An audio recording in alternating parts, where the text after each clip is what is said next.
Good afternoon, everyone. Welcome to Halloween special IoT webinar. My name is Enas Sheikh, and I will be your host for today. I'm glad that you all joined our Halloween special webinar. Just a heads up that we will be having a tricky quiz at the end of the webinar. And if you win, you will be in for an amazing treat. Before we get started, please let's take a few minutes to understand Exploity. Exploity is an open source framework for IoT security testing and exploitation.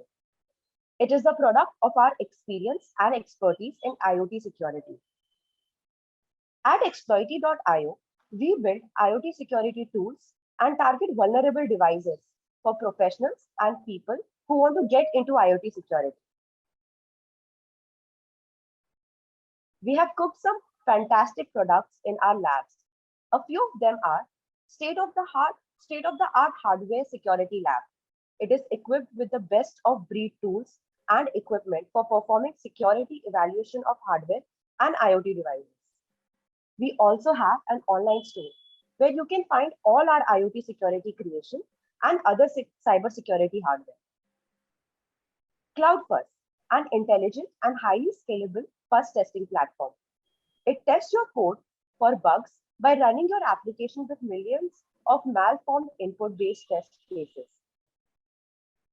IoT Auditor, an IoT security compliance testing and vulnerability management platform. It empowers engineers to test and analyze different attack surfaces of the IoT ecosystem, like radio communication, firmware, hardware, IoT cloud, etc. We will be giving limited access to our community edition. You can scan the code or click on the link in the chat box to fill the form.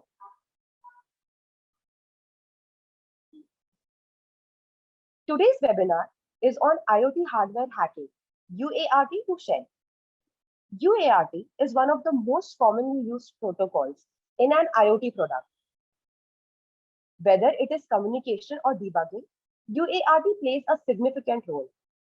In this webinar, we will cover basics of UART protocol, security issues with UART protocol, how to find out UART code for an IoT product, how to use exploiting tools to identify UART pins and access the UART shell.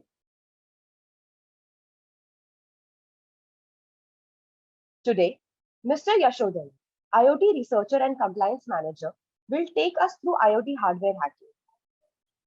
You can read about his beautiful accomplishment on this slide. At Payatu, Mr. Yashodhan is responsible for security assessment and creating threat models for IoT products. He is also working on achieving security certifications and accreditations for the organization. His current IoT security research focuses on side channel attacks and fault injection. Now, before I hand it over to Mr. Yashodhan, I request you to follow a few etiquettes. Please be on mute. If you have any question, you can write it on the chat box. We will answer the question during the intervals or at the end of the webinar.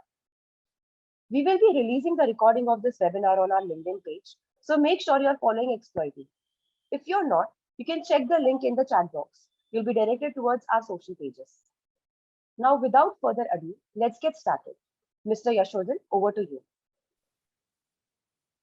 Sure. Thank you, Inas, and welcome all the participants for this webinar series.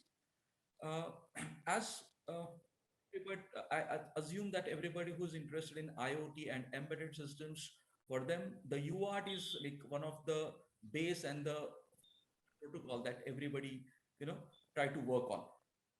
Whether you are a developer in embedded systems or you are doing any kind of assessment on an embedded systems, it's always the first priority is to go for the UART. Even if you start working on, let's say, ordering or any kind of system, then I assume that you must have worked on the basic, like once you write the LED code, you must have gone on to the serial communication, that is the UART protocol. So here, today we'll take into understanding of the basics of the UART protocol, and we'll see how it uh, works, how we can hack this particular protocol, how we can hack the devices using UART, how we can access the shell.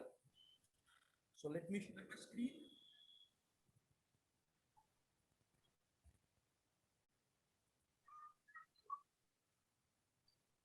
Is that visible? Yes, sir. Yeah. Okay. So welcome to the topic of UART to shell.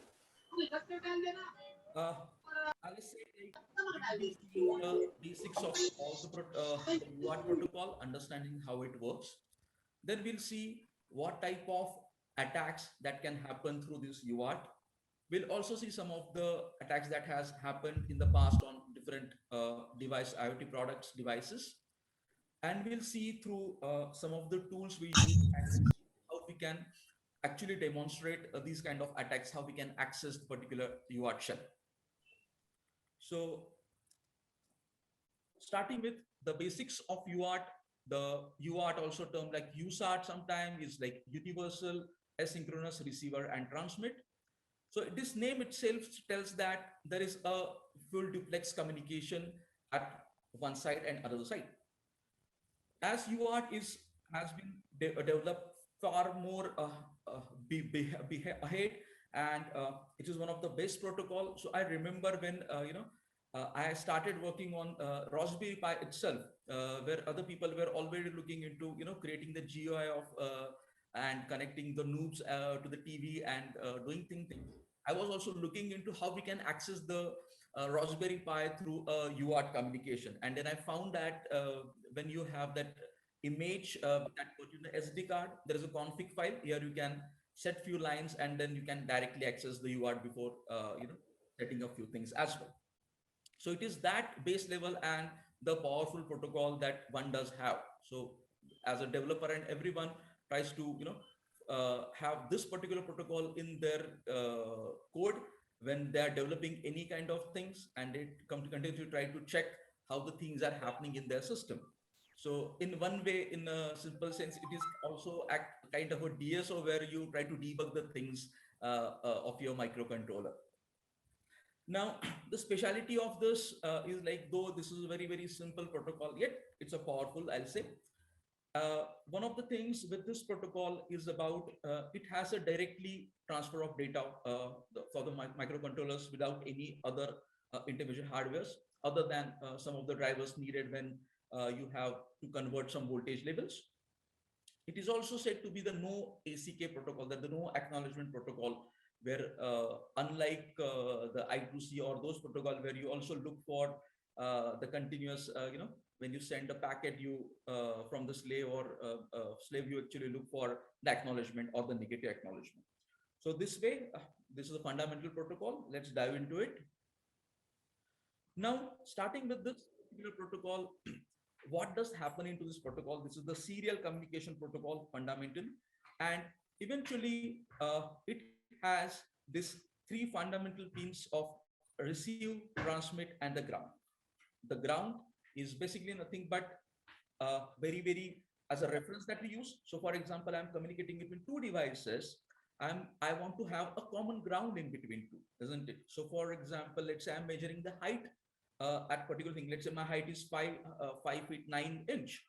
But when I start measuring from, let's say, I'm on the third floor of the building, I said my height is now 100 feet or so. So that's a wrong, because I'm measuring that from the base first, the ground floor over there. So here we have to have some reference, and that ground plays the reference, which is the 0 volt. Now, this receiver and transmit pins are the communication channels over the UART, where you can see UART, between the two UARTs, you can see one, the receive, the RX is connected to the TX of other, and the vice versa of that. So this way, this communication can happen between the two devices. So whenever you use some kind of communication devices, such as the GSM or the 4G dongles, or even if you look for the GPS receivers, most of these communication these devices or the communication modules, when you want to interface with any of the microcontrollers, they come with a standard serial communication protocol which supports. Now, considering this fundamental protocol, let's move ahead one more thing. So how does this protocol work, and what are its typical formats that it works on. So when you say, like, whenever we are communicating, let's go to very very simple basic things and understand this protocol. When we want to communicate to some other person, right? So you have to follow some kind of protocols, right? So eventually, when you are communicating with two devices, isn't it? So you need to have some kind of protocol methodology where one understands that, okay, this particular device is transmitting something to me. So how to do that? So for example, let's say you want to call someone, or you want to talk to someone. So what you'll do, you'll call him, dude, I want to talk to you. So same thing happens over here, is that whenever, since it's a hardware level protocol, here what happens is the one who wants to transmit first will send a start bit. So it means that, okay, this devices want to communicate with me. It's understanding for that. And then it sends a data bits. And post to that, the now depending on the number of data bits, the UART supports either from minimum 5 data bits to 8 data bits. And then you can have a stop bit, which is a simple format for the UART communication. Other than that, as you observe, like over here, you can see it a start bit. It pulls the things low, right? It pulls that particular bus low, and you have the 8 bits of data. Then you send a stop bit. This consists of this particular one frame. Now, next thing happens is, like, if I want to have kind of what you call as error correction or error detection method, another thing that would add is about the parity bit. The parity bit will tell that whether it's an odd number or the even number of parity in your data, to identify how the things are going between the communication. Over here, as you can see, the start bit is what we call as a low, right? The voltage 0, the logic 0, and it is also called as a space. And the other hand, what we call as a logic 1, here it's also termed as a mark. Now, this is a typical format for this particular UART protocol. So whether you use RS-232, 485, whatever, like the protocol, the format remains same. Depending, also your hardware and pins will change, but the way it is communicating, it will remain same thing. Now, another important point when we go for the part is about the baud rate. So when I'm speaking to someone, I should have, like, if that person is not listening properly, not able to listen properly what I'm saying, okay, so it doesn't make any meaning to that. So the both of this communication device where the communication is happening, they should agree to certain rate at which they are communicating, and what is here names as a baud. Though this baud is number of the symbols that you are communicating here, we can say about the number of bits as well. And eventually there are some factors in your microcontroller that defines this particular baud rate. So let's understand what are those factors. First of all, it's something called as a oversample rate, at which you are sampling the things. So this is basically in even numbers like 4, 8, 16, 32, like it's the 2 raised to things. And based on that, you actually decide how you're going to have your baud rate communication. This is the fundamental thing over there that happens inside your microcontroller, the hardware stuff. Other than that, another thing important is about the peripheral clock. So whether you're using an 8-bit microcontroller or you're going for the ARM system, the 30-bit microcontrollers also. Eventually, there is a peripheral clock which works at certain megahertz, and that is actually responsible for driving this UART peripheral. Though UART has this transmit buffer and a receive buffer, what happens is, like, when you are communicating, when you are transmitting data, so let's say I want to have 8 bits of data, so one stop bit, 8 bits of data and the stop bit, it will transmit, have into the TX buffer. Similarly, if I'm receiving something on the other hand, it gets stored into the receive buffer till things are completed over there. Now, this peripheral clock is driving the things. But when you want to have certain communication rate, certain baud rate to decide on that, So as you can see, like there are standard baud rates, 9600384000 115200 standard, but you can also start from 1200 as go to 1 Mbps till that particular rate as well. But how does that actually happens into the microcontroller is what happens is inside your microcontroller, you have basically this peripheral clock, and they have something called as a baud rate divider registers.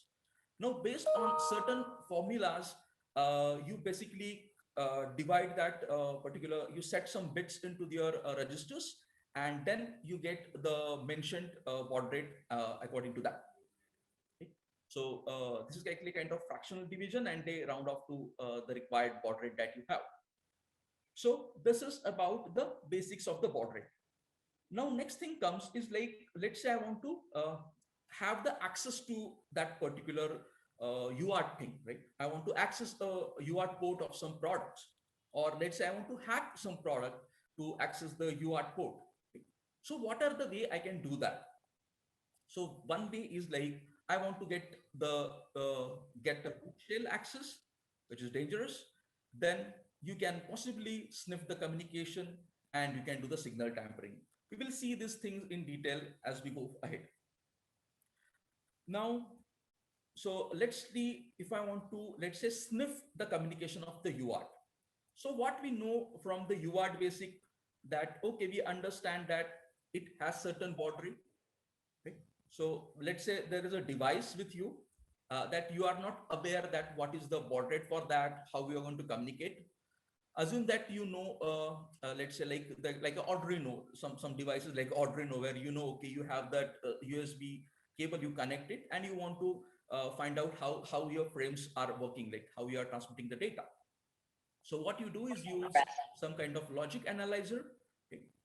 You connect it to UART pins, and then with certain baud rates, the mentioned baud rates, you select the channel into their software, and then you set, as you can see over here, the number of bits that have been transmitted, the stop bit, if there is a parity bit, so on and so forth.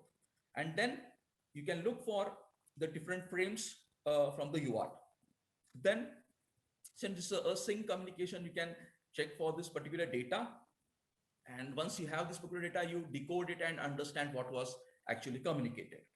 So this is one way of sniffing the communication of the device that you intend to do what happens over there. Right?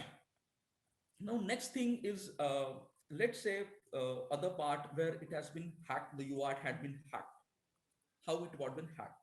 So as you can see, this is one of the router. Right? You can see this resource where this case study has been mentioned. This is particular router, and when you look at this particular image, you can immediately see over here there are 3 pins coming out.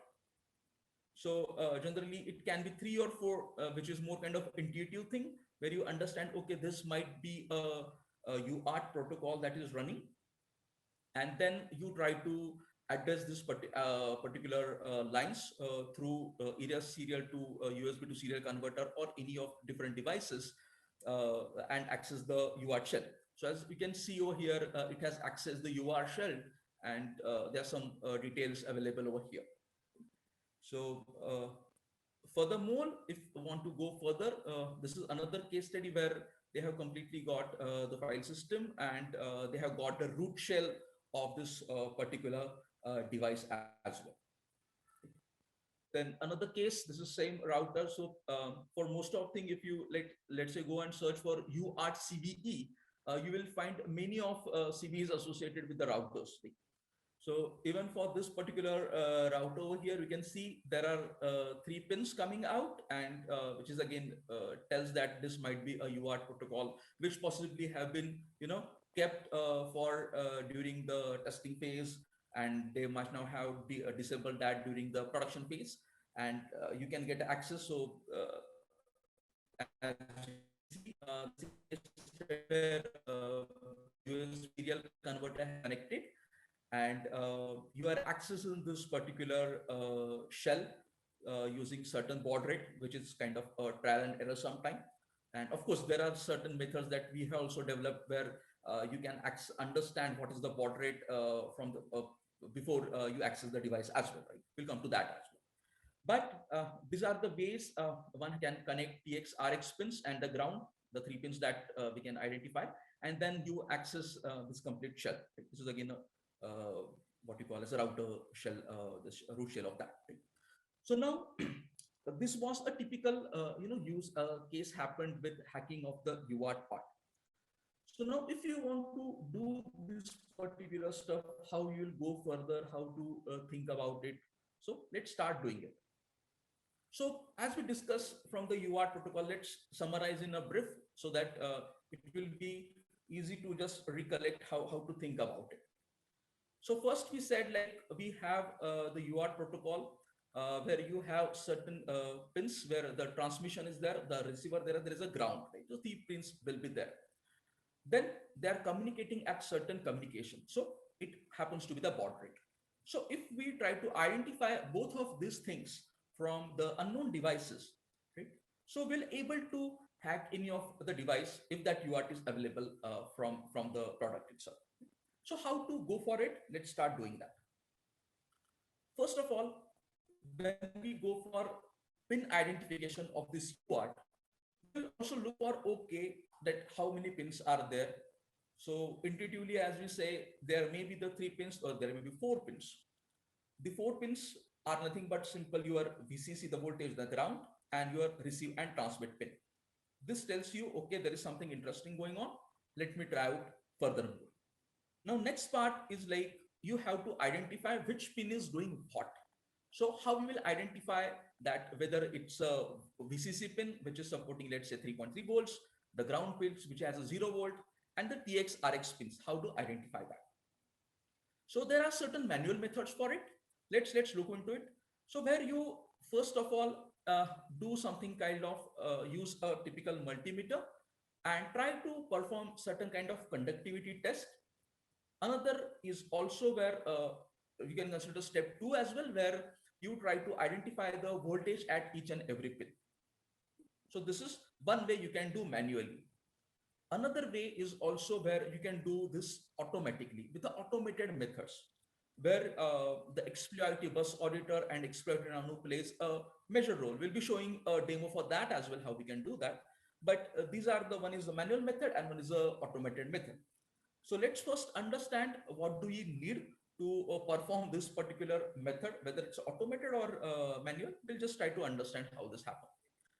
You can see over here is like one of the exploiting nano and this is multimeter, and this is a few wires you need for that. Right?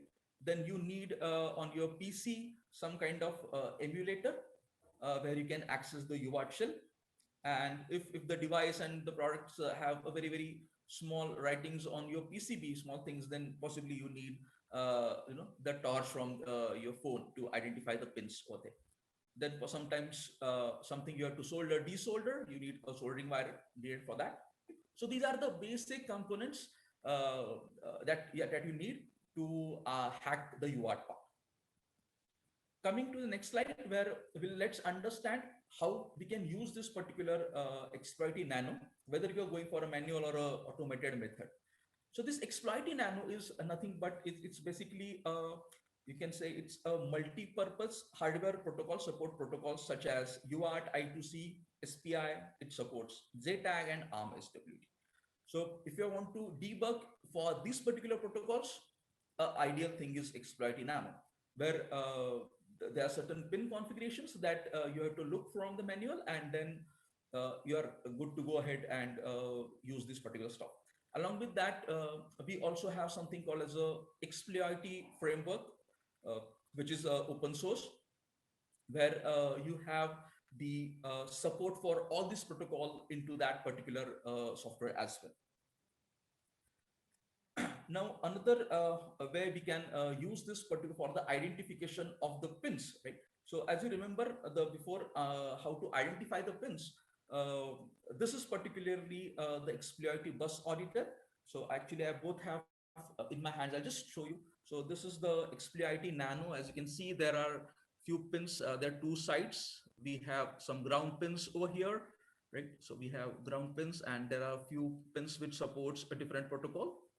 And then I have this particular exploity bus auditor, right?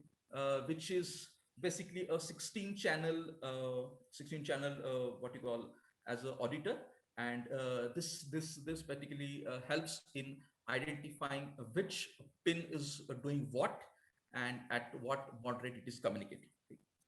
So these are the one of the tools that we can use for automatic identification. Let's first understand now the manual methods for it, how to go for it. So as we said, assume that we have these 4 pins available on certain devices, and I want to see which pin is doing what. First, what we'll do is we'll use the typical multimeter, right? And we'll identify the ground pin and the VCC part of that. Right? Because once you identify voltage and the ground part, remaining two are again a receiver transmitter. So you're reducing your efforts to find out basically receive and transmit thing. Sometimes you have to check your microcontroller datasheet. So the product on which that MCU is there, you can identify which pins having the UART access to that. It can be multiple UART. So just it's for simplicity, you can just try it as well. And when you try to go for the baud rate identification, the very vague method is like going for a different standard baud rates for that. Still there is more thing to come for the baud rate as well. Now what happens with this particular, the problem is like if you have a very big projects where you have n number of microcontrollers or a microprocessor, let's say 6 or 7 processors, like, so eventually what will happen is to trace all those things and finding out all the UART pins and those, that become very tedious task. That time you don't have UART to access it. Really needs a lot of tracking of pins, which is a tedious task. And assuming that if the product is so complicated that it has a multiple layer of PCB, then it becomes reversing that PCB itself is a lot of pain. Now, as we said, we'll see the next step of identification of pins. So as we said, always start with a ground pin, then go for VCC, then go for TX and RX. We'll see how to do that. For the ground pins, which is a 0 volts, the easiest thing is set your multimeter to the ground pin, and then you can look for some of the metallic areas on your system or your product, which is most like kind of a ground. So this will tell you out of, let's say, 4 pins, which is actually giving the bip when it is a short with that metallic area. So that is identified as a ground pin. So you are eliminated 1 pin now, remaining 3. Next part is like identifying VCC, the voltage. Now here you turn your multimeter to the 20 volts section, and you have your red and black this thing probes. Eventually, out of 3 pins, you check. Now you understood the ground. You connect 1 pin to the ground and identify which pin is giving that particular 5 volts or 3.3 volts. So once you understand that, you are eliminating the second part. Now remaining only 2 things, the TX and RX. Let's go for the TX, how to identify TX. So one way is like most of things, it's observed that if now we understood ground, if you connect to, let's say, a pin where you are getting most of time a continuous voltage, right, it's certain range. So it considers to be kind of what you call as a transmit pin, right? So that can be one of the intuitive thing. Okay, this may be a transmit pin. Identifying a receive pin is next is that is a bit difficult because most of the time you cannot get a voltage properly, or we have very less voltage, right? So that's become a bit of a challenging. But eventually, as we have observed, like it has a slow varying voltage kind of pattern. But simplicity is that once you identify 3 of the pins, the 4th pin is RX, right? This is a common sense that we can use. Now, once you identify all these pins, you go for communicating these pins. You connect your, let's say, Expert Nano or any of yours into serial converter.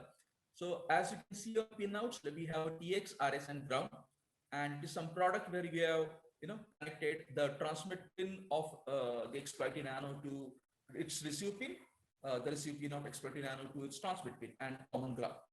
And then you are ready to access the UART shell. So this is and when you try to access this UART shell, you have some utilities like Minicom or Picocom or Screen, anything that you are comfortable with that you can use. And you have certain commands for that. You set certain baud rates. Here, of course, like by default, you can try out like 1152009600 kind of thing that you can try out as a trial and error method, and you can access the shell. If that is not happening, there is another method where you can access that. Is like there is a famous tool baud rate and that to identify your the baud rate of your device. So these are typical details for how we can use the particular script to identify the baud rate. Once you have that, you have the access to the UART, and then you can do Control A, Control X to get out of that. Now, this was all about the manual method of that. But in practical scenario, this is, I tell you, this is very, very tedious and boring. And if you're professional, so how to go for the automatic method over there? So the problem statement remains same, where you have these 4 pins, and now you want to first identify which pin is doing what. You have to identify the baud rate. So first of all, when we see this particular identification part, right? So what we can do is we'll use this first of all to strive it. We identify the ground pin, because I said like ground is always the base reference, and it is really easy to identify the ground. You connect it to some metal part and you identify, okay, this is the 0 volt. Once you identify this ground pin, you can use the bus auditor as I shown you, right? This bus auditor will have a ground pin. So you connect your ground pin to that particular bus auditor. Now there are total 16 channels on the bus auditor. Of these 16 channels, you choose, let's say, any 2 channels. Connect those 2 channels to your TX and RX or VCC pin, all those pins available over here. And then your next job is to scan this particular pins. So we have the XPIT framework, the open source XPIT framework, where it will scan those pins connected to the bus auditor, and it will identify which pin is the transmit receive, and it will also give you the baud rate for that. We will have this demo in a moment, but this is the way we go for it. And once you understand from this particular result, you will have that, okay, this is my transmit pin, this is my receive pin, this is my ground pin, and what is the baud rate.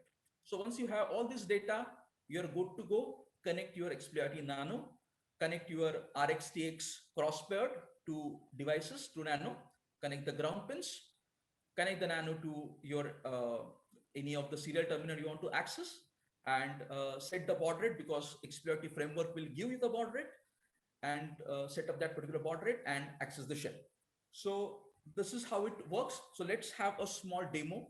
Since it needs a lot of cameras and those things to show, so we have recorded a complete demo for that. Let's watch it. So this is the muted one. I'll just give a voiceover of this particular thing. I hope this video is visible. Yes, it is visible. So let's start with this. This is one particular product. Let's not disclose which product is this. And we want to access this particular UART shell. Okay. So you can see intuitively, okay, there are some 4 pins over there, which tells this might be the UART.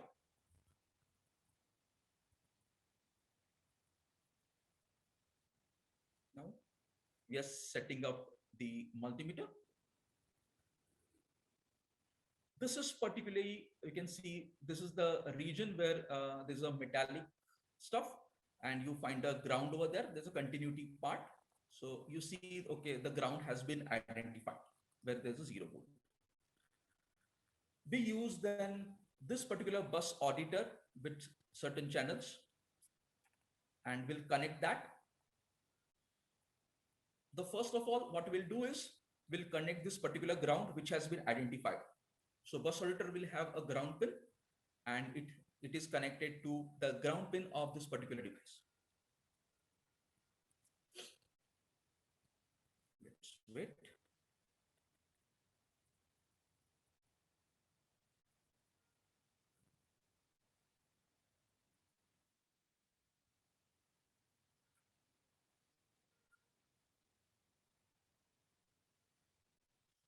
ground pin has been connected.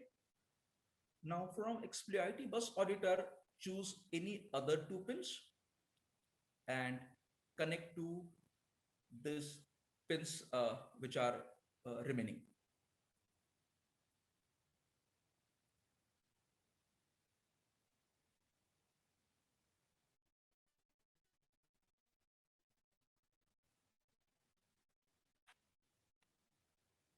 This way we kind of have a setup for this. Let's power up this device. And on the other hand, we can see in the screen part where we have the access to this exploit framework, which has some of the standard commands to access different peripherals on your devices. So this is for the UART scanning. So this bus auditor, so this thing is working on 3.3 volts, and eventually you are running this particular command.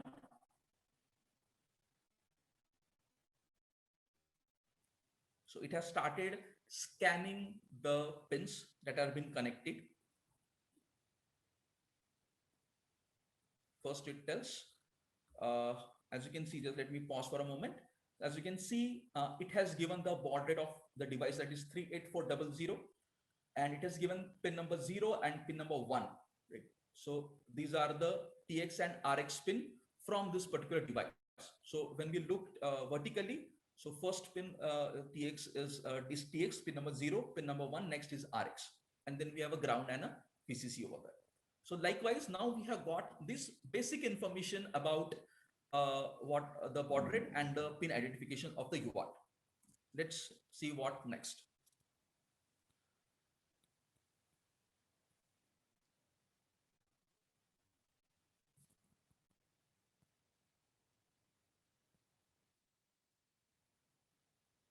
Now, this is just to verify which pin you are connected to bus auditor and to find out the stuff.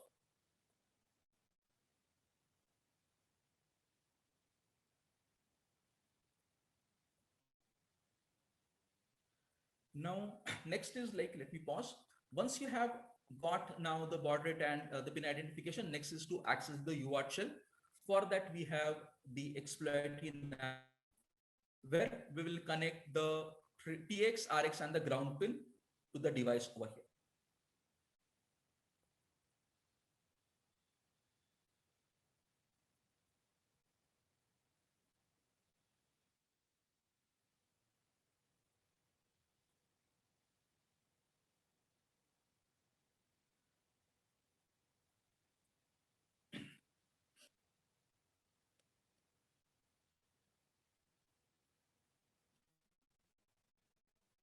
Now connect it to your PC and start accessing the shell.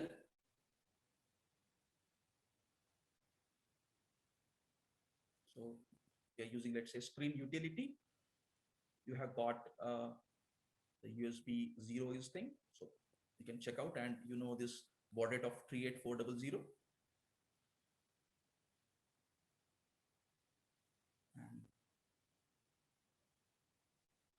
now it has given the access to this particular chip.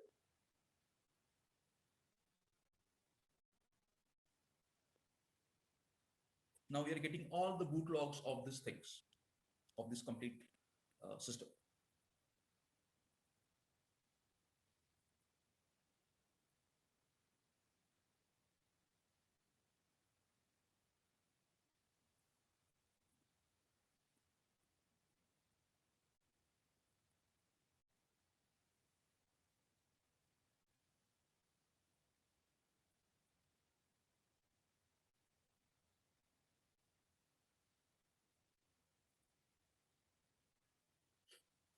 So these are the logs.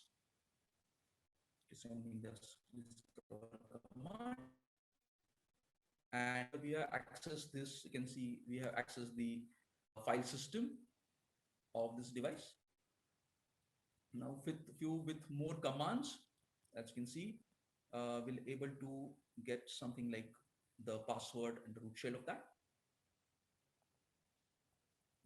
So got the access to root shell.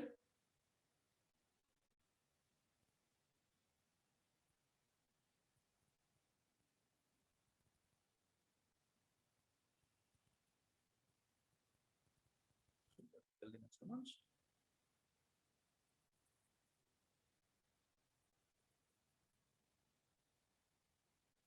File system.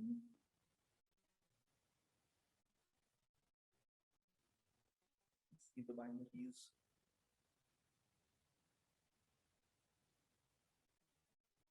Inside PC folder, you can see there is something about password.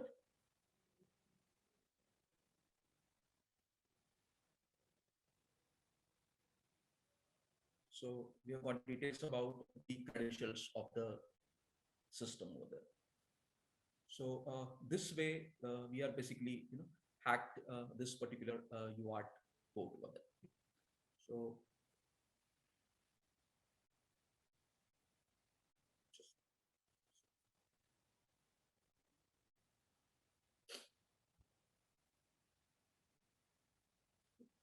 So just to revise before ending of things. So the idea was to access the UART shell. We have looked into basic understanding of how the UART works, what are the fundamental pins required for that, how we configure the baud rate, and we try to what type we can access this particular UART shell from the device, whether you can use a sniffing, you can use some manual methods using the multimeter where you identify the pins. There are certain scripts which can help you to get the baud rate of that. And in a professional and a very nicer way, you can use certain products like Xploity Nano, where you can actually do this automatically and make your life easy. So thank you very much. That's the end from my side. Thank you. Questions?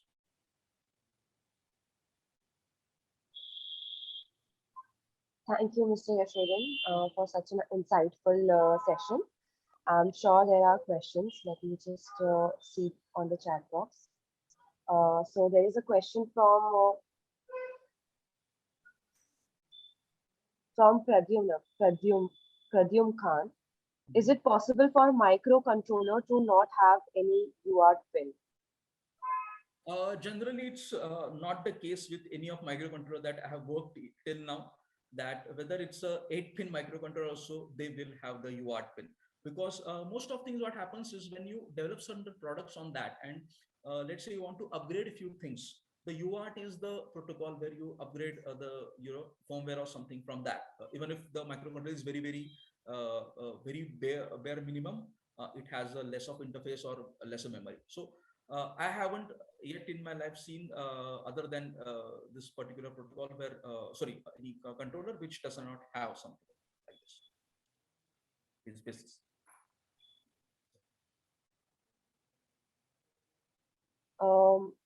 It is the extension of the same question. What is the difference between a PCB and MCU?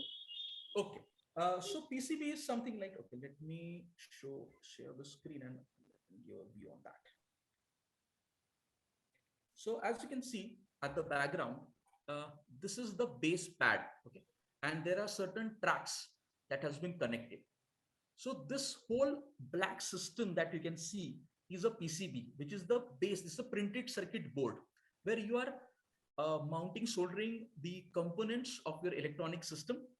And the MCU is something which is kind of this thing, which is a microcontroller unit, which is the brain of the whole of the system, where you write a few of the firmwares and try to control the sensors and many things that you can do. Okay? So PCB is nothing but the platform to solder the components and connect them over a system. Next question is from Chandrama. She's asking, is it possible to have a similar session on SPI with demo? Yes. Soon, since we have started this particular series for different protocols, I think possibly next month or so we'll have the for SPI and I2C as well. Soon it is going to come.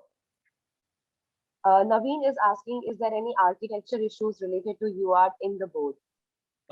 Can you be specific which board are you referring to?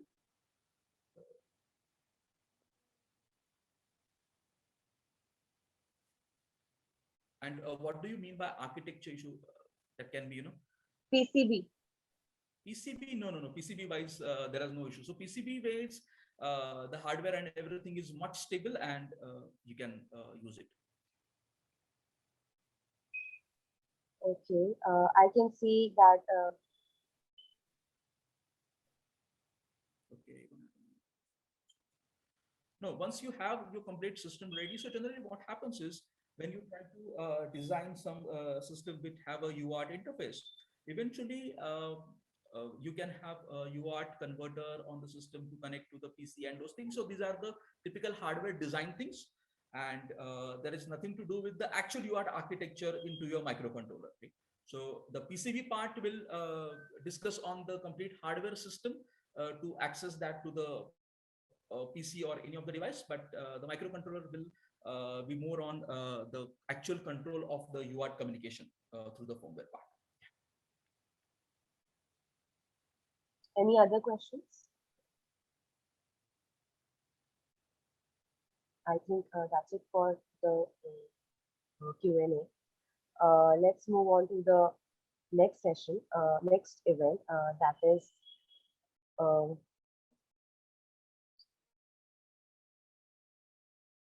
okay, so it's time to celebrate Halloween with X20. You can avail up to 40% discount on all our X20 products.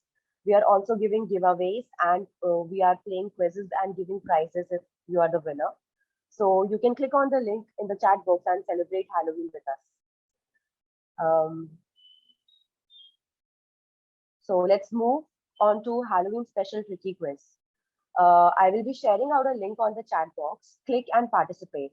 If you win the first place, getting X20 Nano, and for second and third position, you will be getting X20 T-shirt.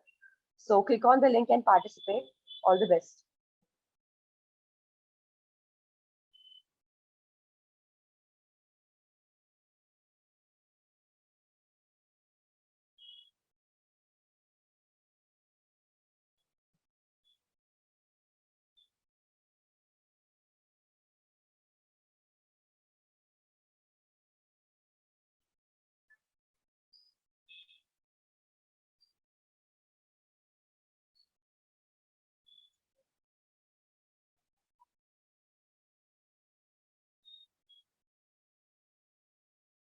Please click on the link. We will be announcing the winners soon.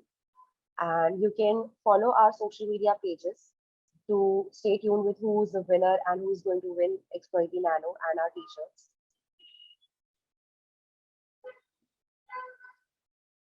Once again, thank you everyone for joining this webinar.